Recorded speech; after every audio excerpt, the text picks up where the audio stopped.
One. Hello, ladies and gentlemen, and welcome back into Key Time Sports. It's Key Time coming back to talk about week 14 of the NFL season, of the 2024 NFL season. I'm going to talk about a bevy of things today, from the Cowboys debacle to the Chiefs getting lucky once again in the 2024 NFL season. The very first game of week 14 started off in Detroit, became the Motor City. Green Bay was coming into this game 9-3. The Lions were 11-1. So we see these two teams very well, possibly they could be in the playoffs. Not possibly, they are already in the playoffs. But the trepidation that I have with the Detroit Lions, they might have too many injuries because their leading bell cow on defense, Aiden Hutchinson, he might come back if they make it to the Super Bowl. That's the speculation that I've been hearing he ever since he got injured back in week 6. So the Detroit Lions, as far as that defense on their back end, their secondary, it has shown a lot of deficiencies in the past 4 games because they wasn't giving up too many big plays earlier in the season. But now they're starting to give up 25, 30-yard, 40-yard plays. And those are explosive plays in everybody's book. So Green Bay, I believe Green Bay, they are still one of the youngest, if not the youngest team in the NFL, led by Jordan Love. Jordan Love, he has come back off of injury and shown a great deal of decency in his quarterback play. Now, this game here, he only threw the ball 20 times, 12. He was 12 of 20, 206 yards, 1 touchdown, 0 interceptions. Jared Goff, runner up for MVP, I might add you, 32 of 41, 283 yards, 3 touchdowns, 1 interception. And the rushing attacks for Green Bay and Detroit were about the same. Detroit, 111 yards rushing. Green Bay, 99 yards rushing. Now, let me get to third down and the fourth down aspect in this game. And it was critical for both sides. So, the Green Bay Packers were 1 of 5 on third down. What do I always say? If you are one of such and such or two of such and such in something, no matter what league it is, you are going to lose. And for fourth down efficiency, they didn't even attempt the fourth down, the Green Bay Packers. The Detroit Lions, 4 of 5 on fourth down. Third down efficiency, 7 of 15. Now, everybody keeps on saying that they don't like how Dan Campbell calls the game, but everybody in the NFL, they need a coach like Dan Campbell. I don't care if it's 4th and 3, 4th and 2, 4th and 1. Dan Campbell believes in his quarterback and that offensive line and everybody on the offense that they can get those 1 to 2 yards or 3 yards. Now I'm gonna go back to the play of the game for me was that fourth down in inches, the last fourth down play in the game. It was under 30 seconds left, and everybody was saying that the Detroit Lions need to kick the field goal. But under 30 seconds, and you are at the 10-yard line, if you don't get the first down on fourth down, then your opponent has to drive 90 yards in under 30 seconds to line up for a field goal. I believe he did the right thing and called that fourth down play for a first down. That was the right call because Dan Campbell was not going to let the Green Bay Packers have a chance to win it. If he had a chance to get a first down on fourth down, he was going to make sure that his team got it. And that's exactly what they did. And that's why the Detroit Lions are 12-1. But everybody is saying, oh, the Detroit Lions. Never heard so much foolishness of a team in my life about a 12-1 and saying, are they peaking too soon?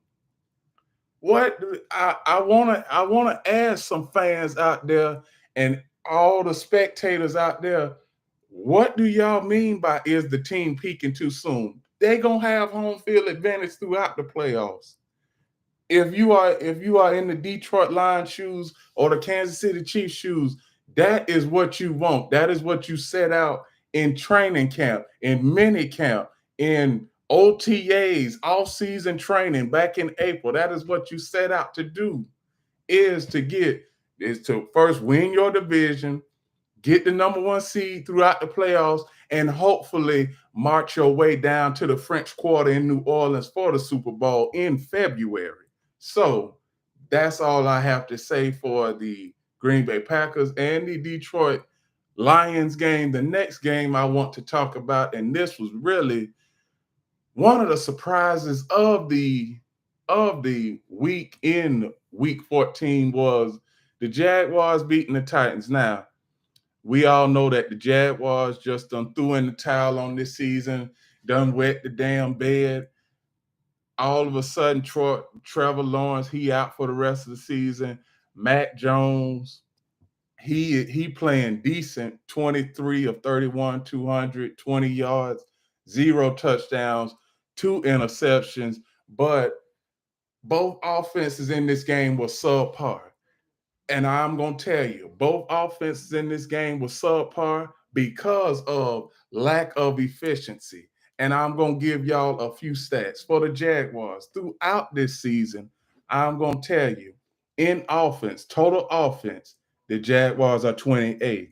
In total yards gained, the Jaguars are 29th. In total yards given up on defense, the Jaguars are 31st. In total yards as from the offense to the defense, the Jaguars are 27th. So that's the Jaguars. For the Tennessee Titans, it don't get much better. The Tennessee Titans, I've told everybody that they have had a turnover machine, and they are led by Will Levis. And that turnover machine in Tennessee, Will Levis, 19 of 32, 168 yards, 0 touchdowns, 0 interceptions. And you can see this was just a piss poor offensive performance for the Tennessee Titans. I don't even understand why the fans, they keep putting their money in those seats at Nissan Stadium, because the Tennessee Titans are led by a turnover machine, Will Levis. He need to stop.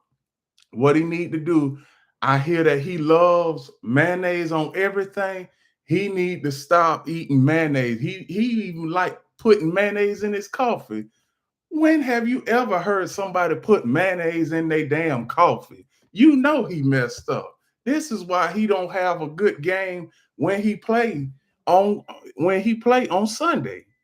This is why the Tennessee Titans, what Jaguars and the Tennessee Titans need to go ahead, get prepared, go back to the drawing board and get prepared for the 2025 NFL draft, which that'll be happening 120 days from now in April, or who knows, probably early May, because the NFL, they haven't given out any scheduling for the 2025, for the year of 2025. But as far as that, I'm not going to stay too much longer on this game. Jaguars 10, Tennessee Titans 6. I mean, it was just bad offensive play on both sides. Third down efficiency, 6 of 13 for the Jaguars, 8 of 16 for the Tennessee Titans.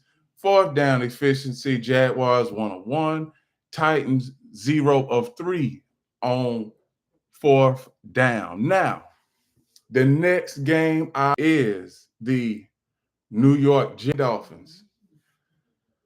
The New York Jets.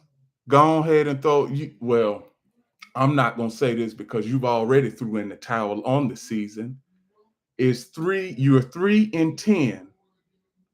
You're 3-10. New York Jets fans. One thing that I want to say is no. First off, what I'm going to say is I'm going to talk to the New York Jets owner, Woody Johnson. Woody Johnson, congratulations, Woody Johnson. You need to pat yourself on the back because you have screwed every New York Jets fan in America today. That's what you have done.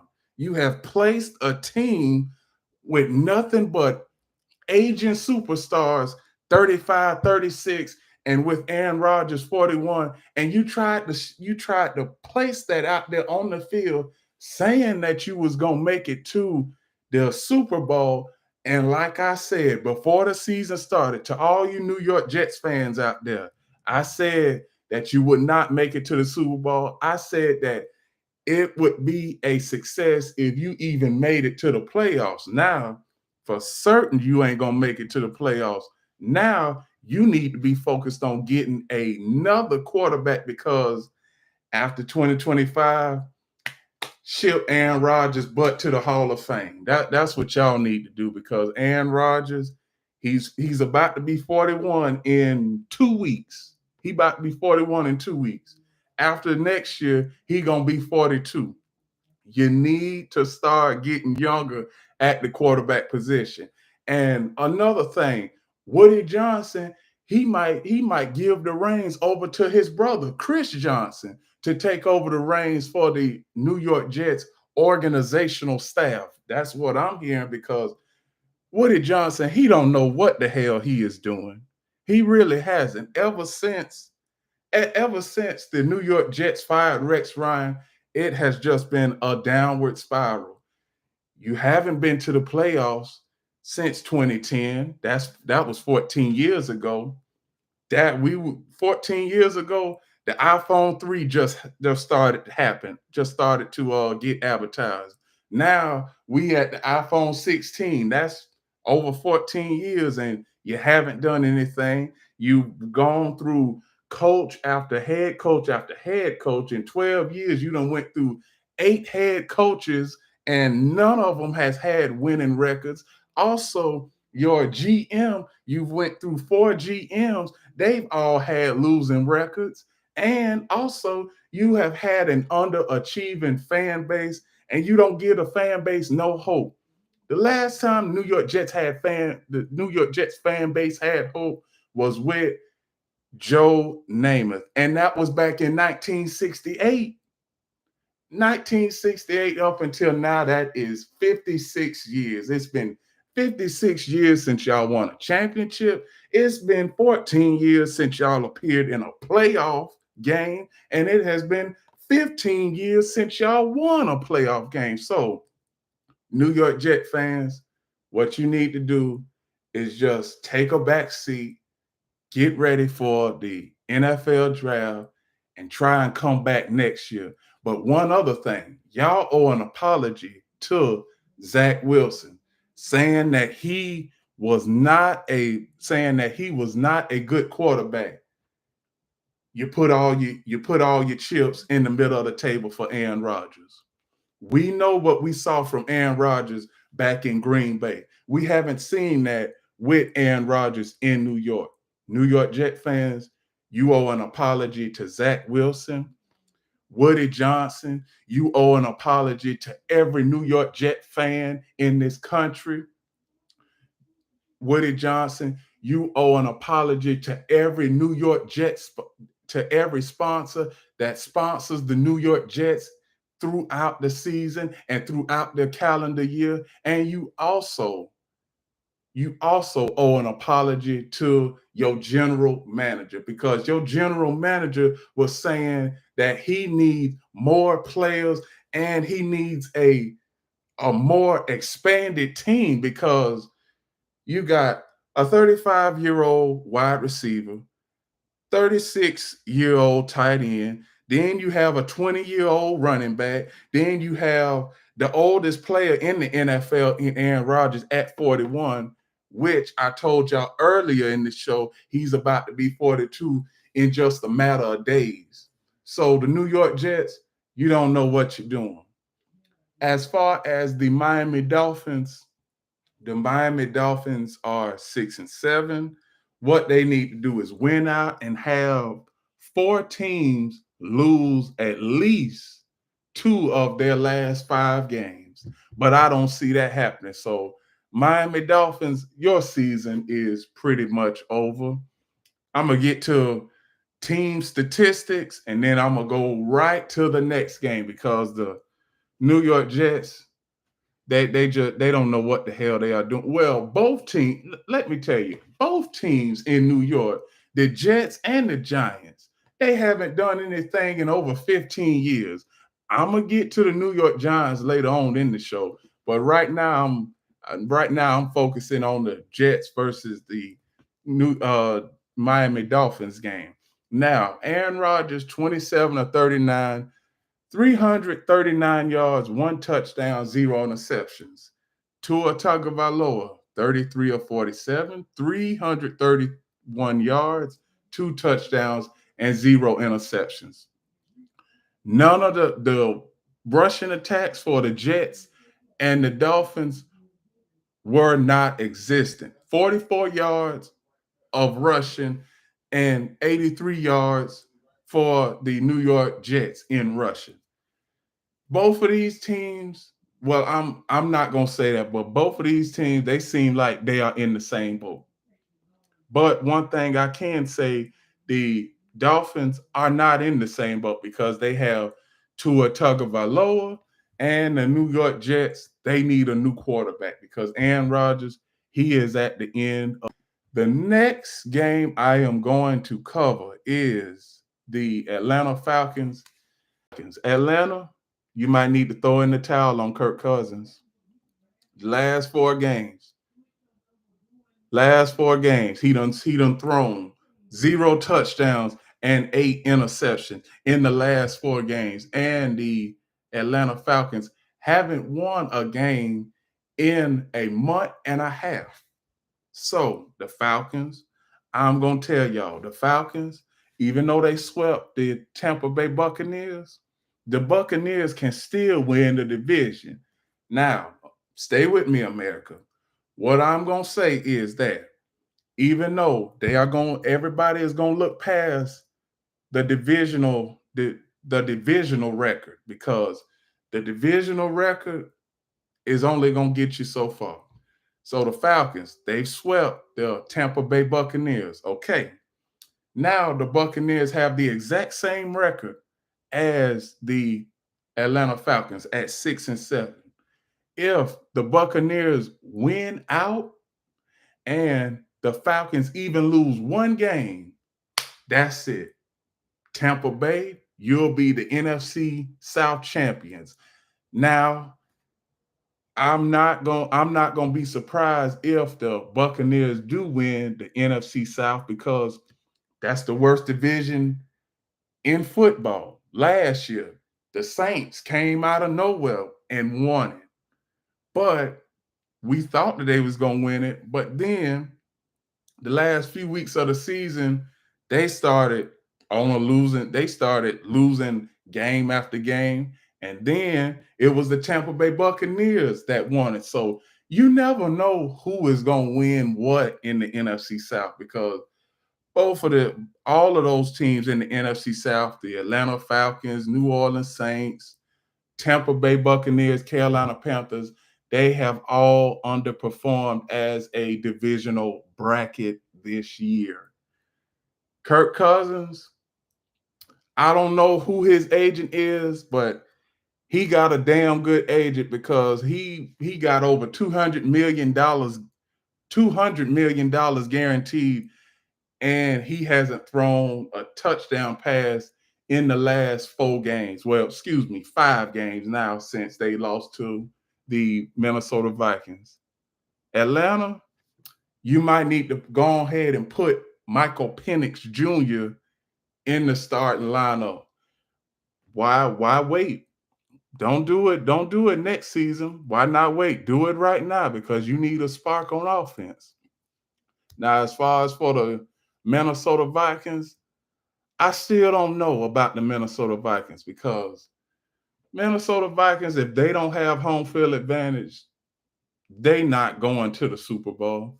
And I had them as an average team coming into this season. Sam Darnold, he doesn't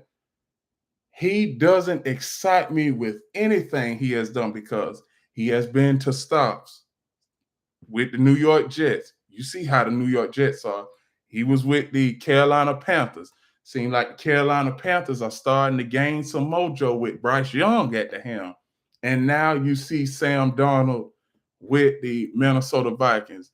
Now, he had a good game, 22 of 28, 347 yards, 5 touchdowns, and 0 interceptions. But he's also had games throughout his career where he has thrown 5 interceptions and 1 touchdown. So this is not on a consistent basis. It's a roller coaster, a revolving door. So Sam Darnold, take as it what you may, but I don't see the Vikings getting very far in the playoffs because it's too many good teams out there. You got the Detroit Lions. The Detroit Lions, we already know they're gonna have home field advantage. Then you have the Philadelphia Eagles. But I'm hearing it has been some recent, it's been some recent displeasures throughout the entirety of the Eagles locker room. I'm gonna get into that later on in the show, and one thing I'm going to say is that this doesn't sound good because Nick Sirianni, he has been another guy that I think he is in over his head.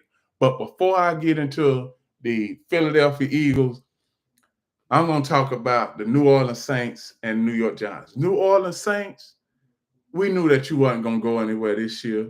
After week 2, I knew that all of it was going to go downhill.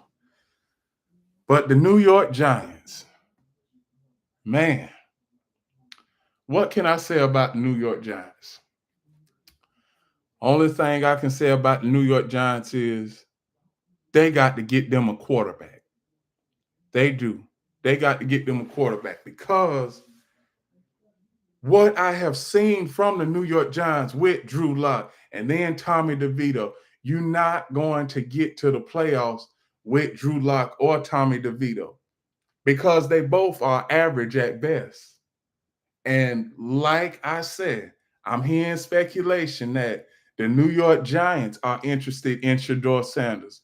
Shedeur Sanders, he is not going to the New York Giants. So all you New York Giant fans out there, you have got to fix this organization from the ground up. And I'm talking about the ground up. I'm talking about the owner, John Mara. John Mara, the Mara family, because this has happened generations and generations.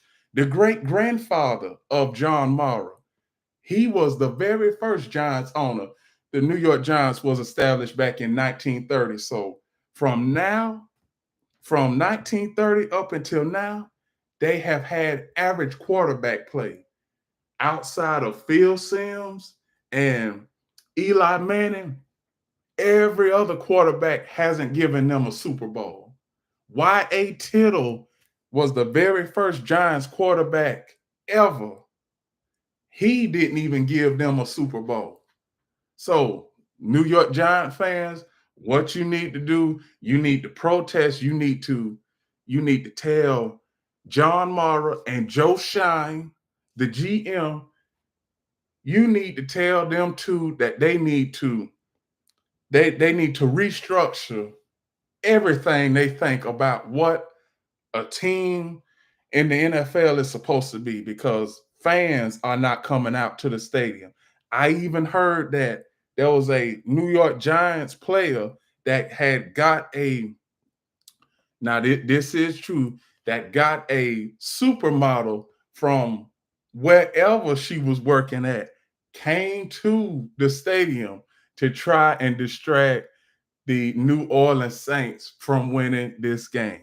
Boy, it's bad in the Big Apple right now for both teams. You got to underachieve. Both teams are underachieving right now. You got an underachieving fan base in the Jets that they thought they was one quarterback away, and they just made Zach Wilson a scapegoat, threw him over into the Colorado Rocky Mountains to Denver, brought in Aaron Rodgers, put all their chips at the middle of the table for Aaron Rodgers, and in 2 years, what has the New York Jets and what has the New York Giants had to show for their success? Nothing. Now, Daniel Jones, I said Daniel Jones wasn't going to be a good quarterback, and we see he wasn't a good quarterback. Outside of that one good year where he threw 15 touchdowns and 6 interceptions, everybody was saying that, okay, Daniel Jones is turning the corner. I'm going to tell you, his career record is a losing record. His career record with the Giants is 11 and 37. This man came from Duke. What do I always tell y'all about football players that come from Duke? Duke is a basketball school. It's not a football school. So anybody that comes from these colleges that are basketball dominant, you're risking it.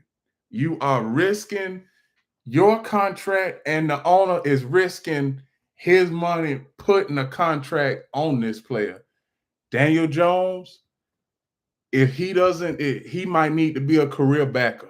Because that's all I see him as, is a career backup, have a perfect playbook for him. He is not a starter. He has never been a starter.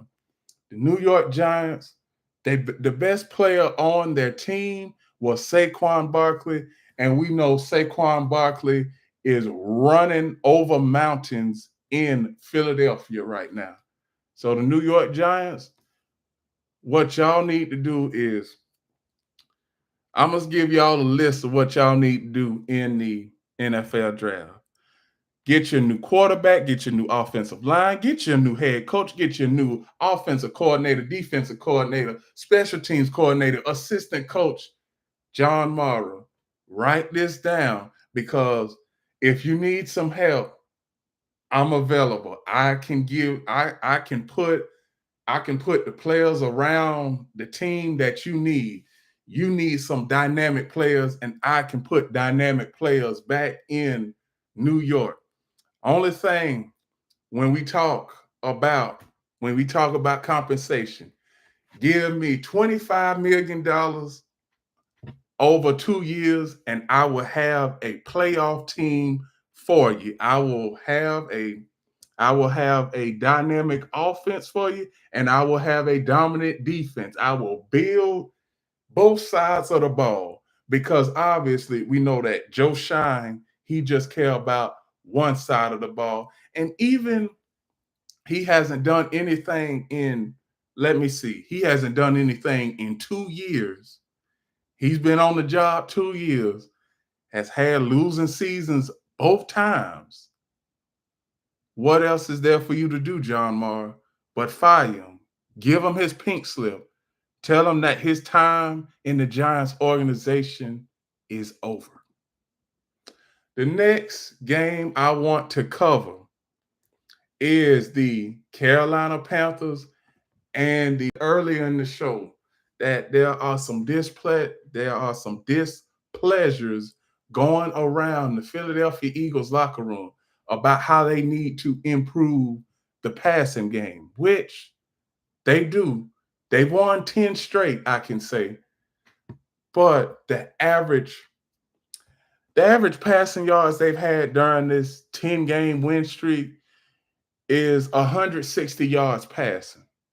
That ain't going to get it in the playoffs. I don't care whether you are in your home in playing in your home field or playing on the road, you got to have a good passing game, a good running game, and you have to have a dominant defense if you are going to win in the playoffs, no matter what league you in.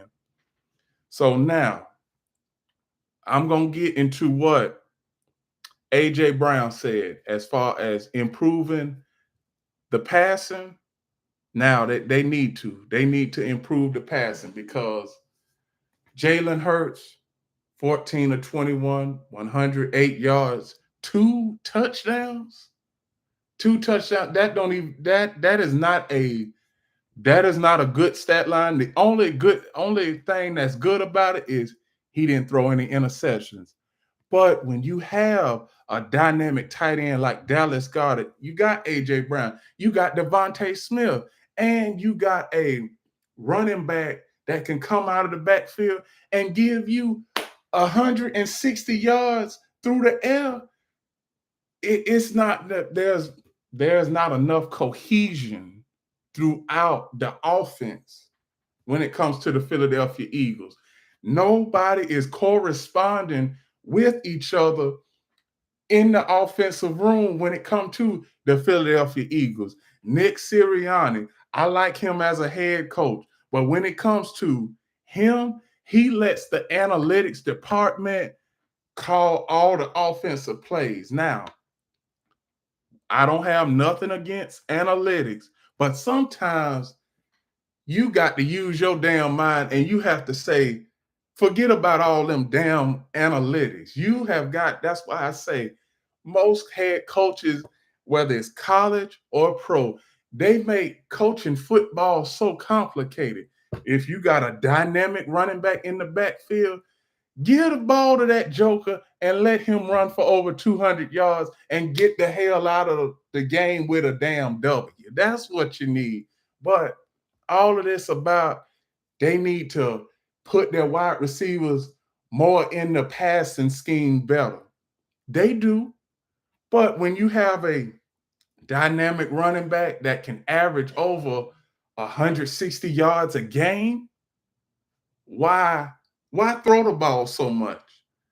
Philadelphia Eagles, you better not lose in the playoffs because all of this, what the running backs are doing for y'all, and especially Saquon Barkley, if you lose the divisional round in the playoffs, well, excuse me, you're not going to get the divisional round because the second seed plays the seventh seed. So if you lose that first game in the playoffs, it's going to be a lot of bulldog, bullheaded Philadelphia Eagles fans saying, fire Nick Sirianni. This is the same fan base that booed Santa Claus when he was in the stadium back in 2006. We know when it comes to the Philadelphia Eagles, in that city, it's put up or shut up. And the Eagles, Nick Sirianni, he's done a lot of talking. He has, but he hasn't had any type of action when it comes to his players. Now, does Jeffrey Lurie need to give him his papers and take the vicissitude of an action and fire Nick Sirianni after 3 seasons? Excuse me, after 4 seasons? Maybe, maybe not. But even though things are good as far as on the field wise in Philadelphia, things are getting ugly off the field when it comes to the Philadelphia Eagles and their players and organization. The next game I want to cover is the Pittsburgh Steelers and the Cleveland Browns. Congratulations, Mikey T, on having your 18th consecutive winning season. Mike Tomlin, I've been coaching for 18 years and never had a losing season. Everybody out there, you got to put Mike Tomlin up there with some of the best coaches in NFL history. I'm talking about y'all might not know who y'all, for anybody that is under 40, you might not know who I'm talking about, these coaches, but I'm going to give y'all a few names. Marty Schottenheimer, Chuck Noll, uh, let's see, Dan Reeves, Mike Shanahan, all of those coaches, he is up there with them as far as consecutive winning campaigns. Now, what Russell Wilson has done for the Pittsburgh Steelers has been downright great. 15 of 26, 158 yards, 2 touchdowns, 0 interceptions. Jameis Winston. Jameis Winston, he said he had brought God into this. He had brought God into his on the field struggles. He was saying, I'm praying that God delivers me from throwing interceptions. But one thing I can say is, Jameis Winston, God probably has told you, man, don't be putting me in your foolishness because you threw 2 more interceptions. And Jameis Winston, please don't bring God into, excuse me. What I'm going to say is that Jameis Winston, you do not need to have another soundbite comment like that in the press conference, okay? We know that Jameis Winston is a charismatic 29-year-old player who has a lot left in the tank. Let me tell you, if it don't work out in Cleveland, maybe the New York Giants need to give Jameis Winston a call. I mean, he can win you some games, but as far as the New York Giants making it to the playoffs, I don't know. The Cleveland Browns, they not gonna make the playoffs neither. What the Cleveland Browns need to do, draft stock. They draft stock. They are they are number 7th in the draft right now. If they keep on losing, that draft stock gonna go even higher to maybe 3 or 4. Browns, they need a new quarterback because Deshaun Watson, if I was him, he getting paid no matter what. His contract is fully guaranteed. He's got 3 more years on that contract. It's gonna get fully guaranteed. It's fully guaranteed no matter what. He doesn't have to play. Deshaun Watson doesn't have to play, and he is still going to get paid by the Cleveland Browns. So for the Pittsburgh Steelers, Mike Tomlin, it is nobody else like him. Nobody else like him. Mikey T, man. It's good that Mike Tomlin is on his way back to the playoffs again. Now, everybody out there, you bet not start talking junk about how Mike Tomlin hasn't won a playoff game in the last 8 years. We all know that. But look at the quarterback play that he has had since Big Ben has retired. It has been average to decent at best. It really has. And for him to even make the playoffs for the Pittsburgh Steelers, for Mike Tomlin to make the playoffs and have the Pittsburgh Steelers as a playoff contending team every year, that is great in and of itself. No matter how bad the quarterback play is, Mike Tomlin still has his team in the playoff conversation every year. Now, what other coach in NFL history that has done that? Come on, America, please name me another head coach that has done that. Yes, there has never been another head coach that has done that. But the next game I'm going to cover is the Las Vegas Raiders and the Tampa Bay Buccaneers. Now, I said earlier, the Tampa Bay Buccaneers have a better record than the Atlanta Falcons. I think the Tampa Bay Buccaneers will go on to win the NFC South. Las Vegas Raiders, I've been hearing some speculation that Shedeur Sanders might be coming to Vegas. So, Las Vegas Raider fans, are y'all happy about that? One thing that y'all need to do, y'all need to y'all need to fix y'all offensive line because y'all know Shedeur Sanders is coming and he needs a good offensive line to play around because the offensive line that the offensive line that the Raiders have, it's not going to be compatible for Shedeur Sanders' skill set. Now, when it comes to the Tampa Bay Buccaneers, we know the Tampa Bay Buccaneers going to be in it. The Tampa Bay Buccaneers are going to be in the thick of things come later on this month into early January. So as of right now, it's projected that Shedeur Sanders will be going to Vegas. So as far as the Raiders, if y'all keep on losing, if y'all keep on losing, y'all gonna have Shedeur Sanders opening day of the 2025 season suiting up for the Las Vegas Raiders. And also, the other Shiloh Sanders might be coming to the Raiders too, I'm hearing.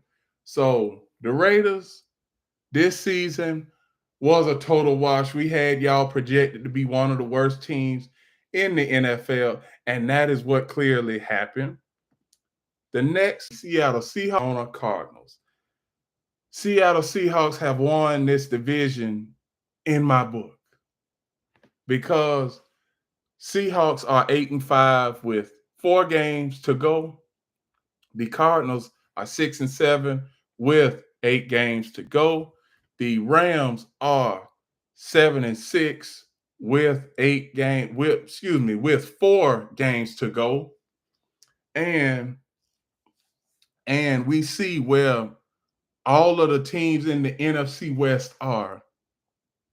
Seattle Seahawks, if you win, you know what I'm going to say this. The clinching scenarios for the Seattle Seahawks in the playoffs are if they win 2 more games, if they win 1 more game and have the Cardinals lose, the Rams lose, and the 49ers lose, then the Seattle Seahawks win the NFC West. Now, from what I've said is that teams like the 49ers that have been to the playoffs the last 6 years, I said that they was going to take a back seat this year. The Cowboys, another team, they taking a back seat this year.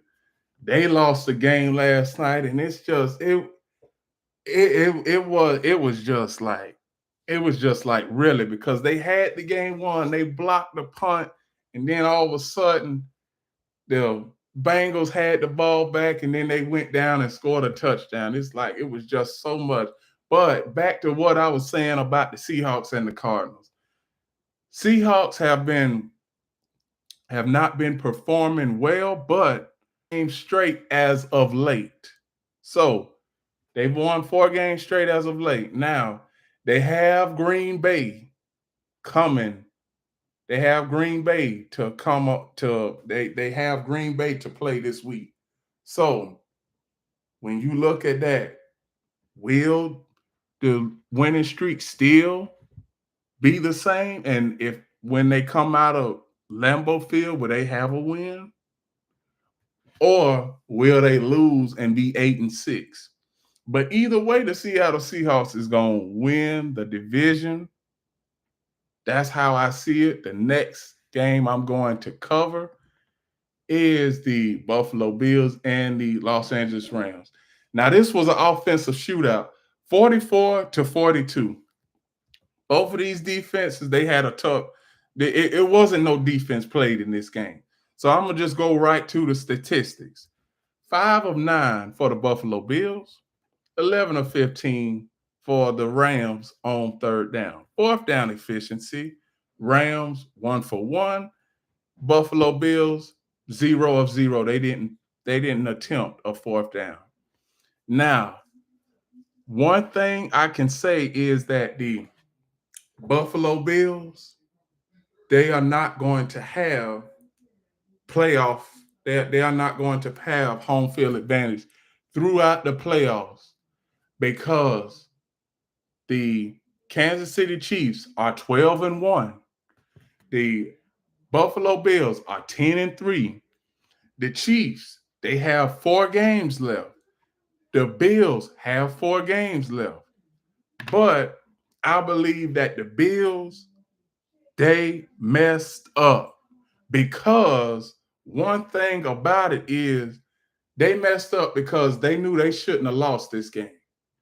The Buffalo Bills are not making it to the playoffs. The Los Angeles Rams, now they might make it to the playoffs as a wild card, but one thing I can say is that the Rams are not going to get very far. The Buffalo Bills, they might not get very far. They might get to the AFC Championship game and lose to the Kansas City Chiefs because it always done happen like that. Every year that the Chiefs done won the Super Bowl, who has been standing? Well, I'm not even gonna say that way, but who is the team that they have to beat in order to make it to the Super Bowl? The Buffalo Bills. And last year, they didn't play the Buffalo Bills.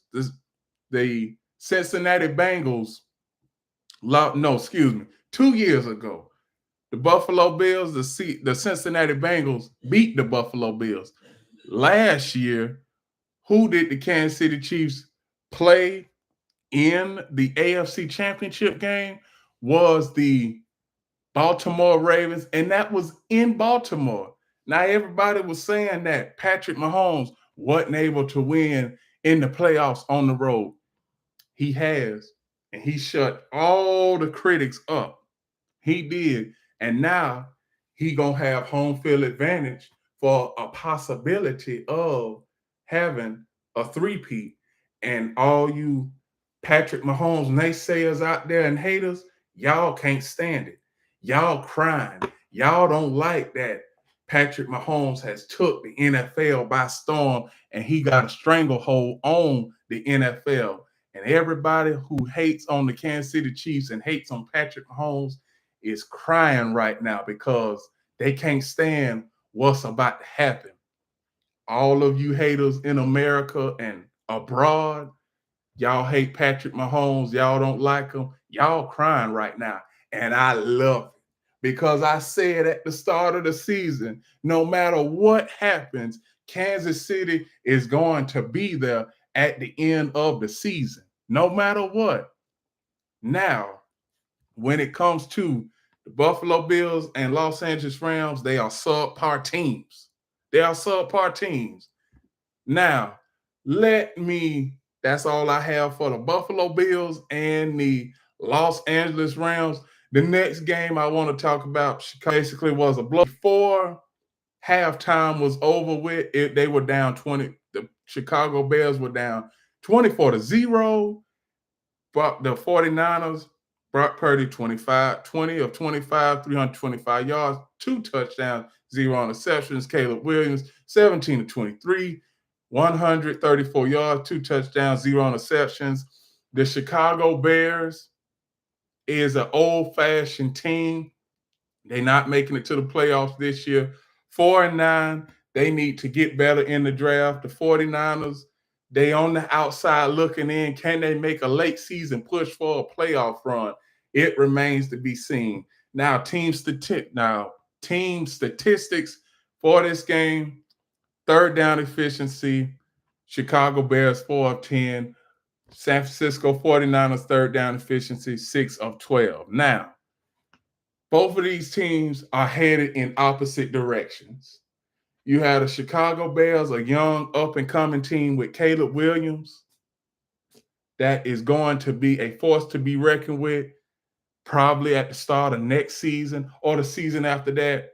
And then you have 49ers. They have 9 players that they need to put under contract, but they're not going to be able to bring all 9 of those players back.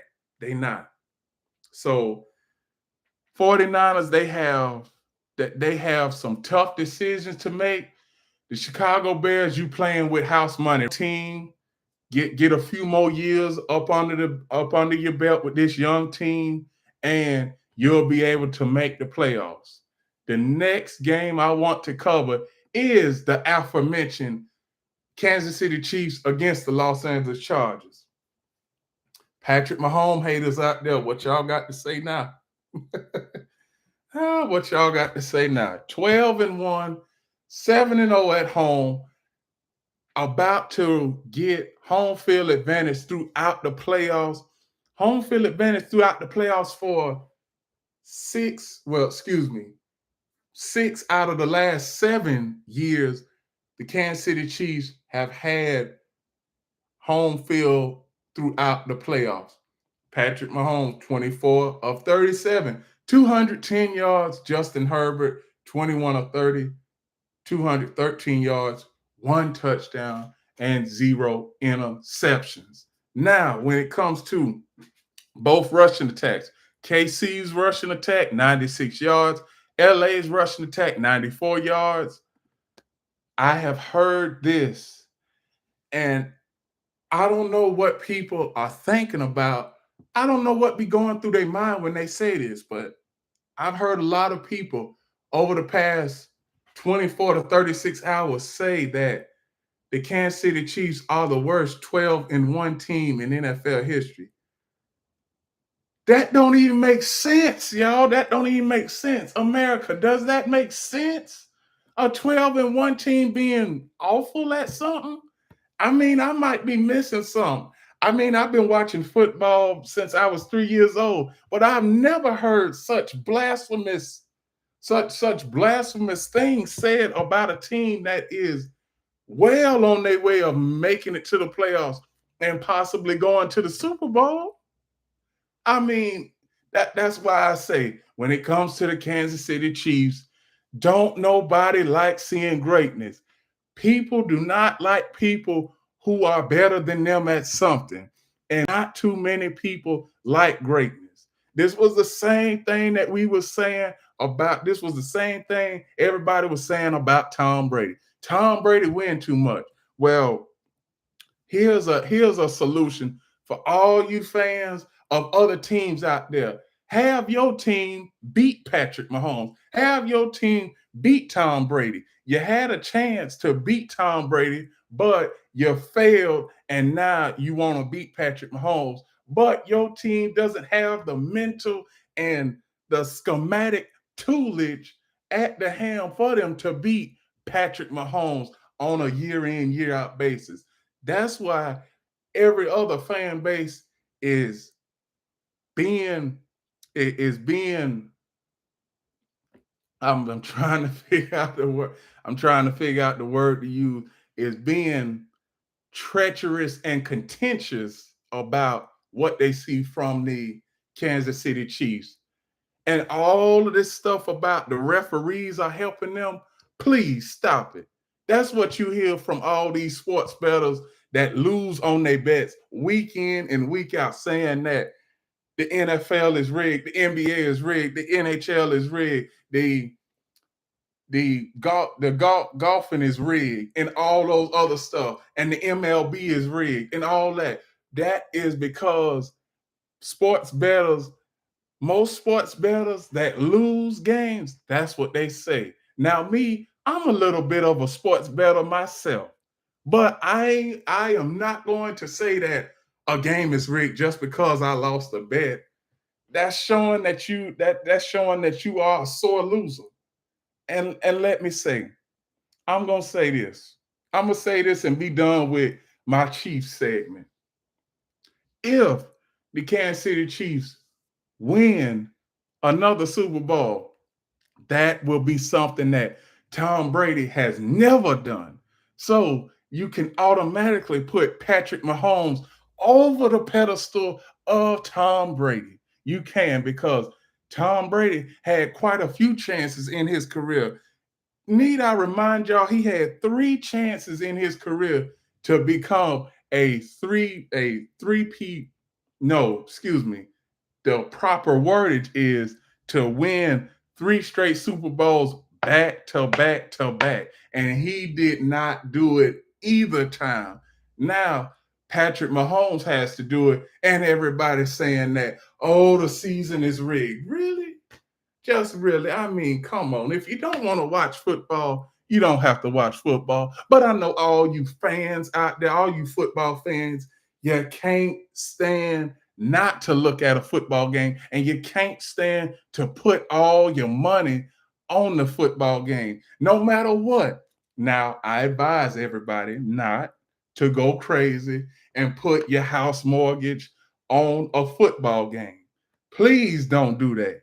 I hate hearing that at the end of the season. So, Kansas City Chiefs fans, y'all, I like what I'm hearing from y'all. Y'all are humble.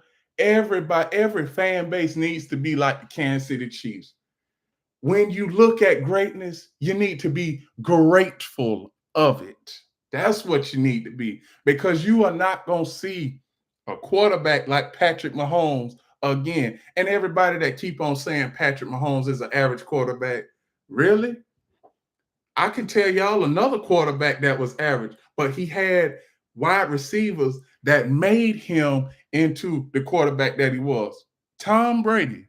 I'm going to jog everybody's memory. Tom Brady was an average quarterback, but do y'all remember all of the wide receivers and tight ends that he had at his disposal? I'm going to give y'all a list.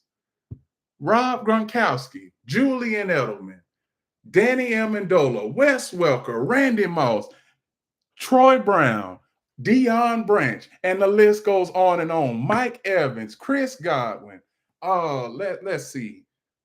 It's so many others. I don't want to bore y'all to death, but y'all know how many wide receivers that Tom Brady had. And it was because of the wide receivers that Tom Brady got all them yards. It's because of what the wide receivers did that Patrick Mahomes got all of these records. So y'all just need to remember who makes the quarterback. The wide receivers make the quarterback. The quarterback does not make the wide receiver. It's never been like that in football ever. If I was a quarterback and if I had like 11 guys on the field and I had 4 dynamic wide receivers, they dynamic wide receivers, but if I don't give them the ball, then I make them average wide receivers and I make myself an average quarterback. So before you say that Patrick Mahomes is an average quarterback, and before you say that he has receivers, look at the overall standpoint of what the Kansas City Chiefs are doing. That's all I have for the LA Chargers and Kansas City Chiefs. The last game of the week that I'm going to cover is the Cincinnati Bengals and my Dallas Cowboys.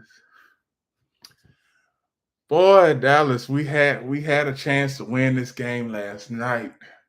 We did, but it was a block punt. We had the block punt, but somebody on our team had the nerve and the vitriol to go and recover the fumble, and he didn't even recover it. And that's how the Cincinnati Bengals got the recovery and won the game.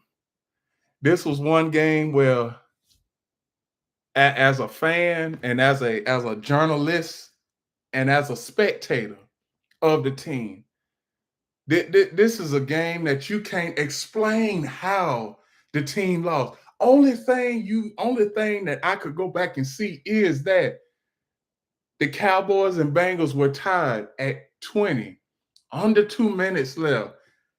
The Cowboys defense did what they had to do on 4th down. It was 4th and 27. 4th and 27. How do you give up a 4th and 27? Please. The percentages of a defense giving up a 4th and 27. I'm going to give y'all the exact statistics. 4th and 27. A team that gives up a 4th and 27, the success rate is 1.5%. So they shouldn't even Cowboys shouldn't even let it got that way. They shouldn't even let the Bengals had a chance to get a first down on 4th and 27. And what Michael Parsons did, I would have did the same thing. I would have said to myself, we done got off the field, and all of a sudden, special teams, they done fumbled the ball on 4th and 27, and you done gave the ball back to the Bengals. I would have walked off the field, walked into the locker room, got all my junk, and said, I'll see y'all jokers later, because they messed up. Special teams messed this game up for the Dallas Cowboys. Now, does anybody remember what I said back in October? I said October that the Cowboys would have to take a back seat this year. So I'm not surprised that they lost, but the fashion that they lost, it doesn't make sense. It really doesn't. And that's the type of season that it has been for the Dallas Cowboys. Now, Jerry Jones. Jerry Jones, I'm going to make you an offer. The offer is still on the table. Please let me help you put a dynamic offense and defense and special teams together so that we can win another Super Bowl. What you can do, I am going to give you a contract. I'm going to make out my contract. America, listen to me. And y'all make sure y'all send this to Jerry Jones. I want a 7-year contract, $300 million. Let me have a contract like that, and I will give you a championship team within 4 years, starting off with next year, because we got Dak Prescott locked in for another 5 years. Okay, we need a every down running back, because this year it's been running back by committee. We need somebody to help out CeeDee Lamb, because Jason Tolbert ain't it. The tight end, Jason Ferguson, he is okay. We can bring him back. On the defensive side of the ball, somebody need to help out Michael Parsons. DeMarcus Lawrence, is he coming back? We don't know. And Jerry, you have 7 Cowboy players that are not under contract. So, Jerry, you got decisions to make. I can help you in making those decisions, because we can't have another year of this. Cowboys offense, 27th in all of the NFL. Home field advantage, 1-6 as far as home field advantage play. Jerry, you need some help. And Keytown Sports / Key City Sports can help you deliver that elusive 6th Super Bowl reign, and we could have that 6th Super Bowl trophy in that good old trophy case that you like to keep clean. So I hope, Jerry Jones, that you hear my offer and you contact me. You can contact me on YouTube, TikTok, my email, wherever.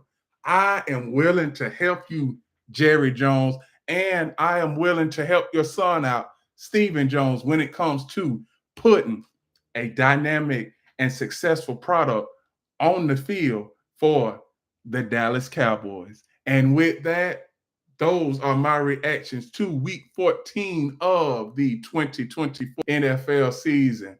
Please like, comment, share, subscribe, click the notification bell to get notified of all of my reaction video shows and other content. And also, please like, follow Key City Sports on TikTok. And remember, one last thing, the key is always on time.